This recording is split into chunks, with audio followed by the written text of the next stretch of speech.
And so, for our first segment of today's episode of The Cursed Kingdom, may we welcome the amazing, the beautiful, the purely awesome and kind of comedic Holly Adam. So, let's give her a warm welcome in these cursed lands.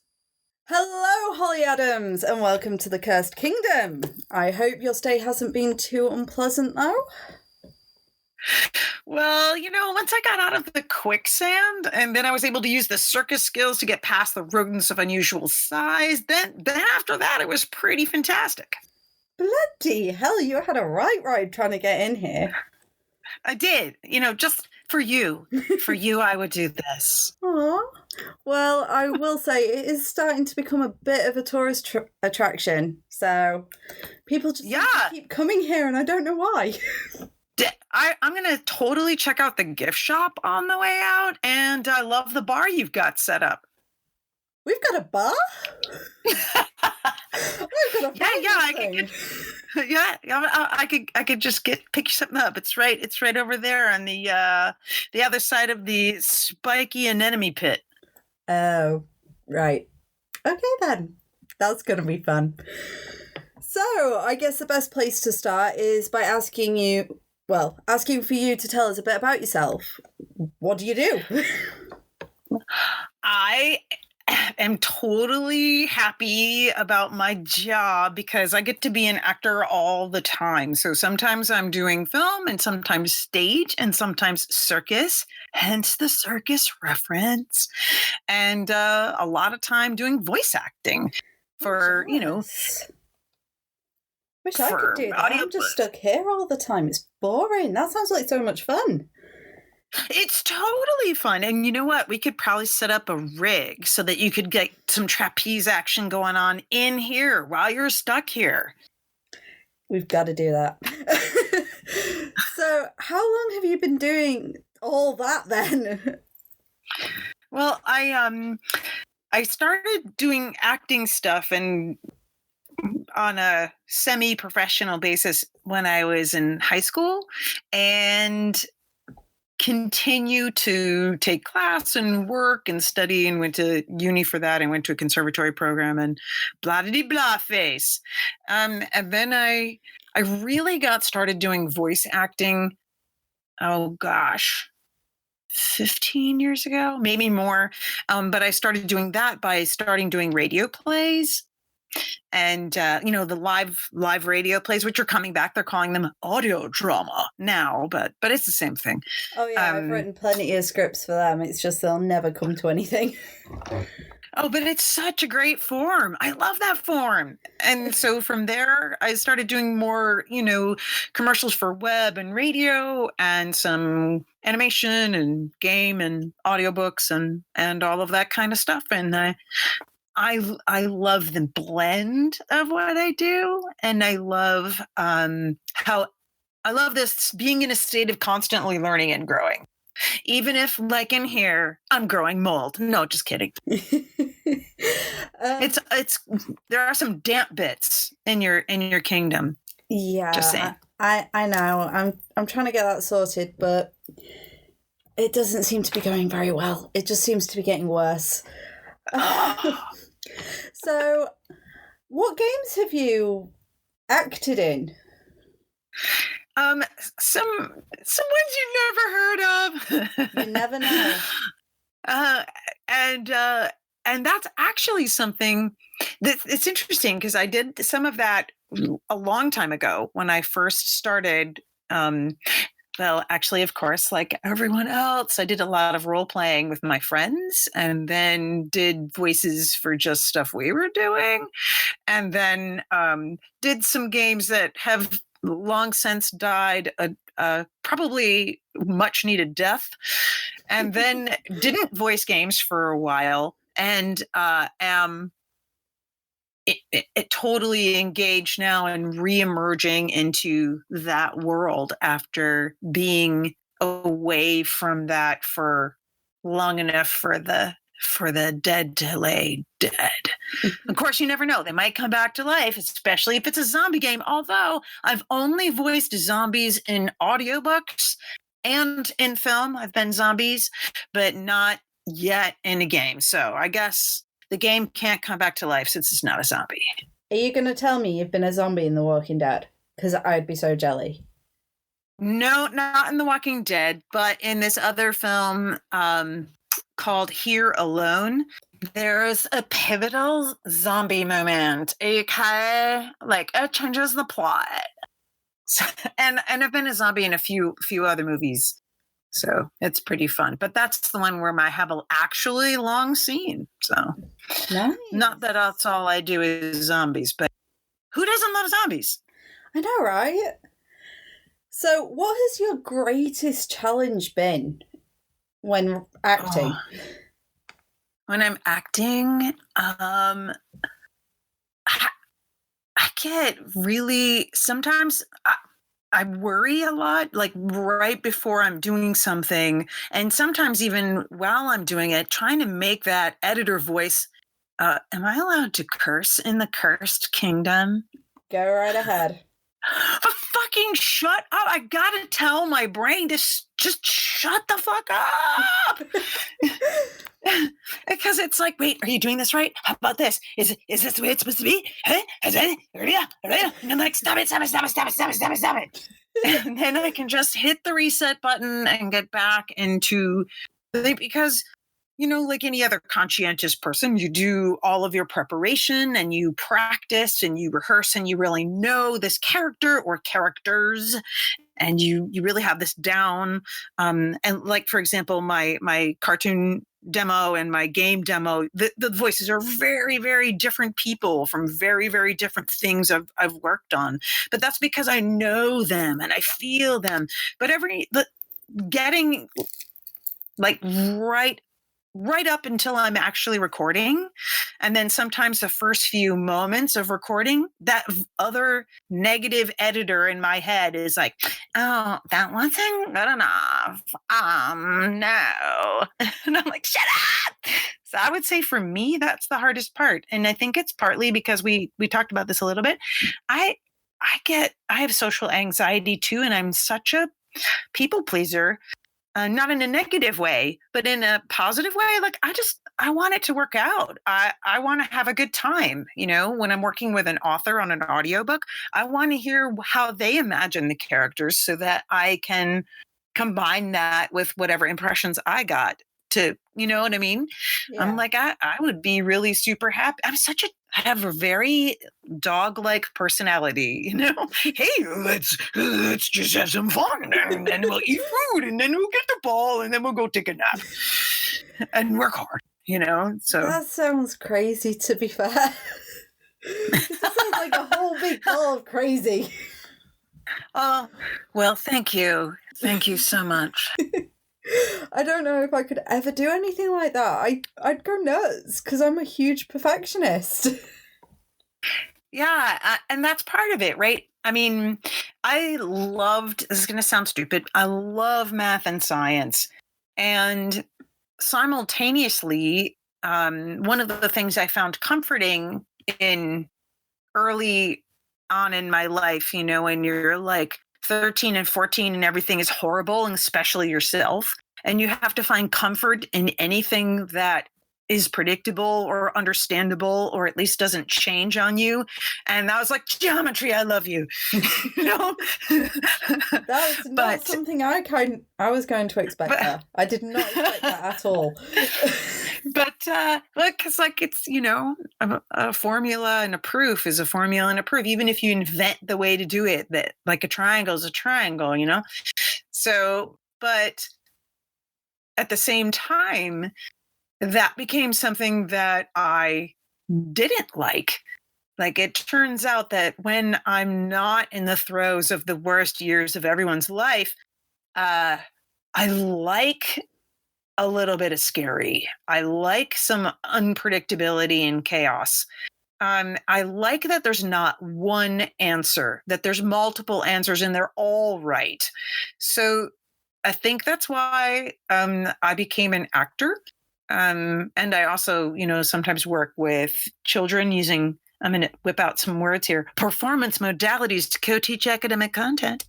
But it's because of the multiple, like an artistic answer. There is no one correct artistic answer. There's answers that work and answers that don't, and moments that work and moments that don't. But there's maybe thousands of options for what could work. And that's so exciting and so fantastic. And it's so fantastic and so delicious that there are thousands of answers that work when you're performing. And so you can't really be a perfectionist. It sort of flies into the face of that, which is anxiety creating, but it's also just thrilling. It's thrilling. It certainly sounds interesting. So what was the hardest job you've ever had? Oh, man. Oh, woman. Oh, zombie. I have all of them. I don't know. I think anything that I'm in the beginning stages of working on is the thing I think is the hardest. And then once I've lived with it for a while, then I'm like, oh, I know this. I know this skin. Oh, that sounds pretty cool, to be fair. So, is there any point in me asking what your favourite job was? Oh, geez. Can I pick a couple? Go for it. I recently did a doubles clown trapeze act. That was really fun. What was that for? A circus.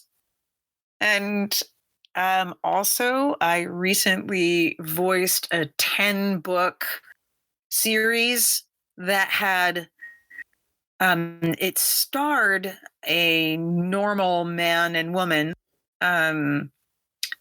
one of whom's an FBI agent, and then they both become bounty hunters. But it turns out that the people that they are up against, the bad guys, are all actually mythological creatures and zombies. And that was so much fun because it's 10 books of these fantastic game-like, role-play-like characters.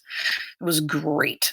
And can I make an offer to your listeners? Go for it. I actually have some codes for that series. So if anybody is interested and really invested in that kind of stuff, if they're welcome to direct message me in some way, and I can get you a code so you can download it from Audible and listen to it if you want. All for social free. Media links will be available in the description. So, oh, great. I always make sure everything is in the description for everyone. Makes it a lot easier for them. Yes. So, I know you said that you got started in high school doing all this. Do you remember, why you started acting? Was there any particular draw to the career? Yes. It was sort of a double thing. One was that I was pathologically shy. Like I couldn't be the first or the last person into the classroom. I didn't want to sit in the front or the back because I just didn't want to be noticed at all. I would buy shoes because of how quietly I could walk in them. And I couldn't cope. And the theater plays that they did in my school was like the one place where it was safe and supportive to be whoever you were, and I think that's true in a lot of places, it's a home for freaks or however you know what I mean. I'm just saying that flippantly, but people who don't fit in or feel like they don't fit in or feel like they don't belong or aren't allowed to take up space on planet Earth, there's a safe space and a home for you. And it's usually the drama club, or the plays after school or during school or whatever. And that was true for me as well in a big way. And then also, you're rehearsing social interaction. it's because all scripts are about interaction, and that was really, really great.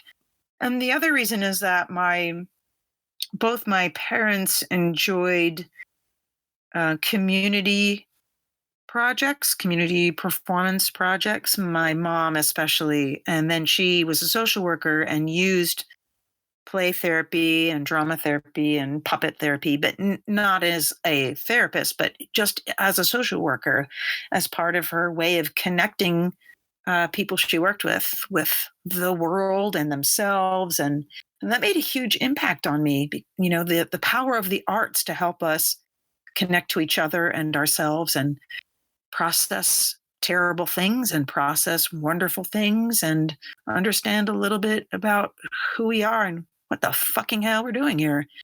So. Wow. Sorry, I went and got deep. I'm sorry. It's fine. So what genre do you specifically specialize in? Is there any particular one, or do you just like to jump from genre to genre?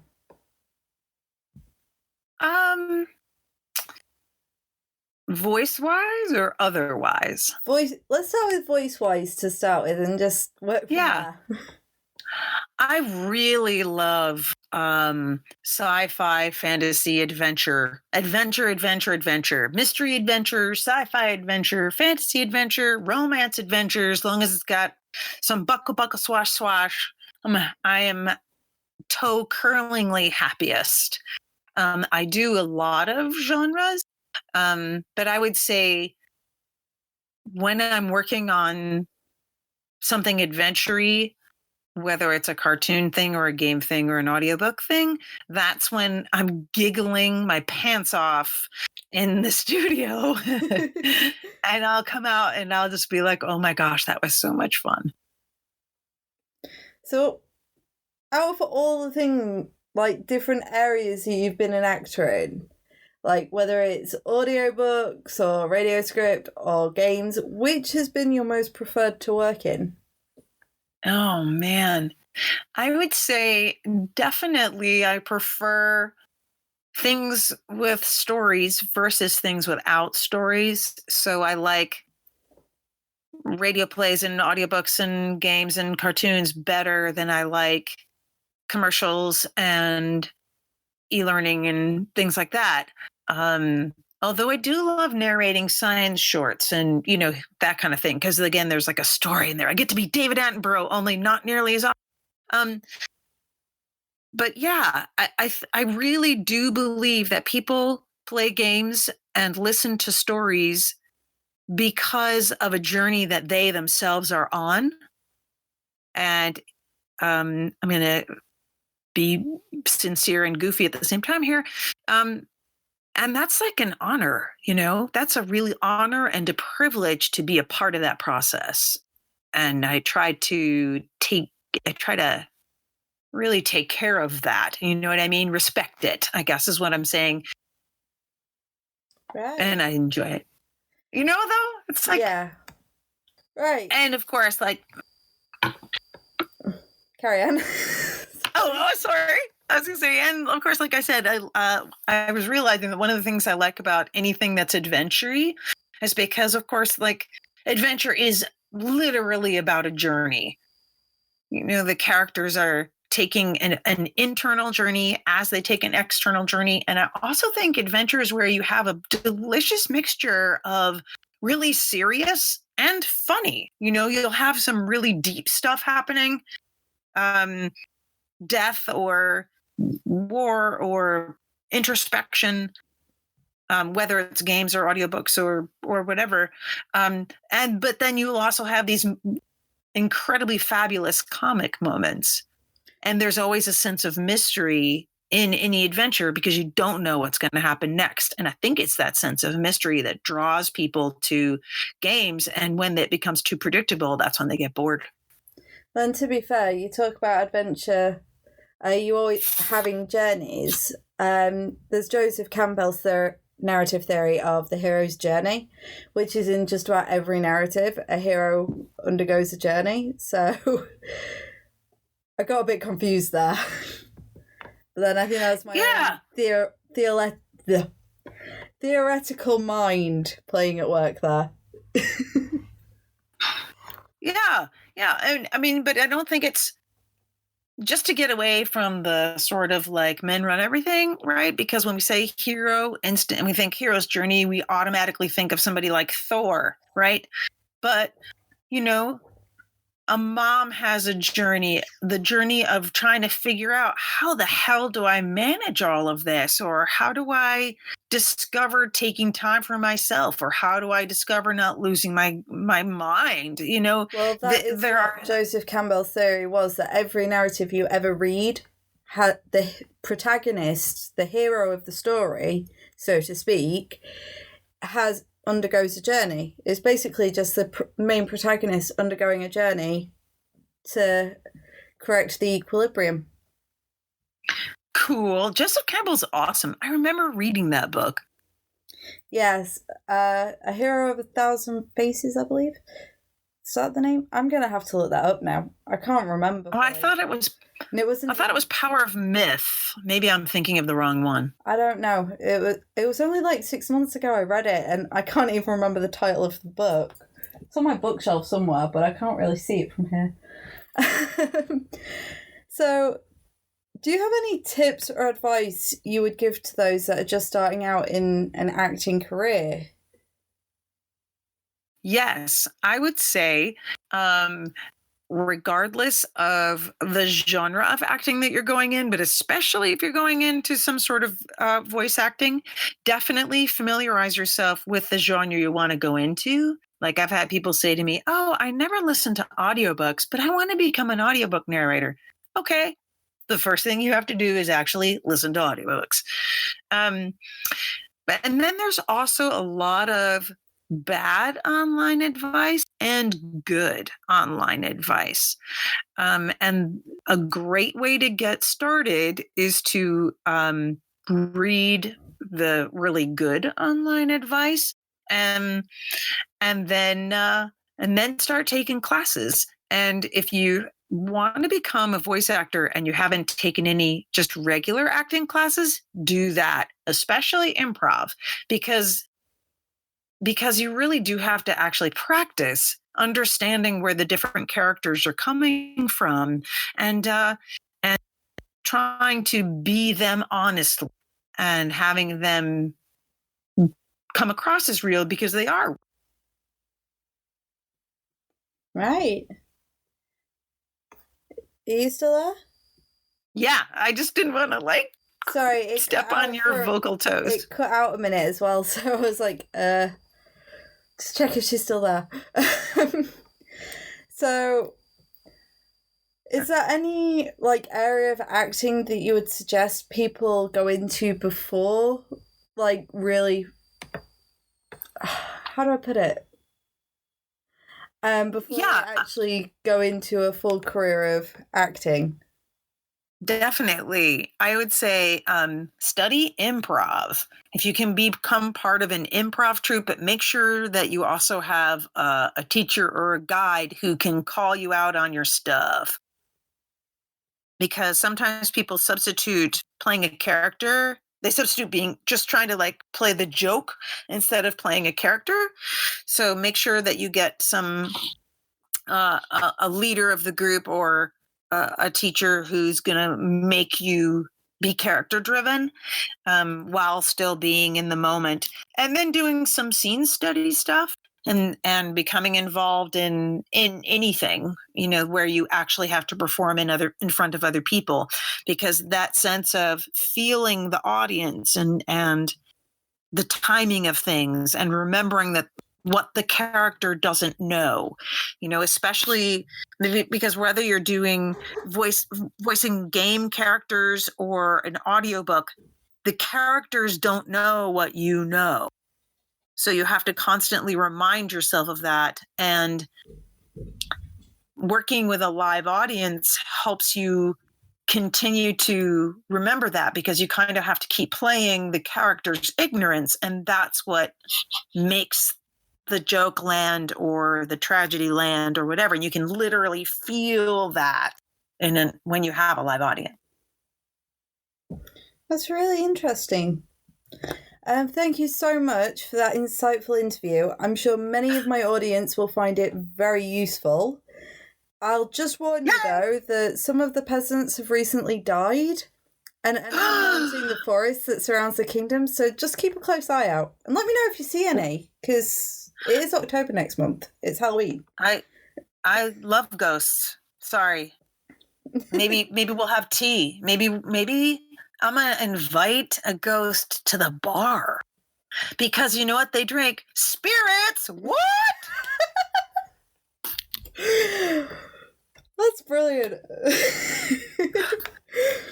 Either that or I'm getting too blooming tired recently. It's like that midnight crazy moment. Have you ever had that at like 2 o'clock in the morning where everything just suddenly becomes hilarious? Yes. Oh my God. Or horrifying. I also have that one where I wake up and my heart is pounding and I'm like,